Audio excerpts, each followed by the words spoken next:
How to remove my AI on Snapchat. Hey guys, welcome back to a new video of 1-2 step. If you're also trying to remove the my AI on Snapchat, then in this video let me show you how it's done.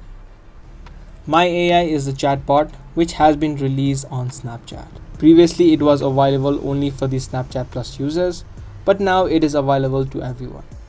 For the people who are not liking the my AI feature, they are asking it to be removed from the chat list. But only the people who have the Snapchat Plus as of now can remove the my AI from their chat list. So if you have the Snapchat Plus, you can just tap and hold the my AI chat and tap on chat settings, and here you'll have an option called remove from chat or an option called on pin. For the people who don't have the Snapchat Plus, there's no way of removing this AI chatbot as of now. So as of now, you need to wait out until Snapchat gives you the feature. So that was the video on how to remove my AI on Snapchat.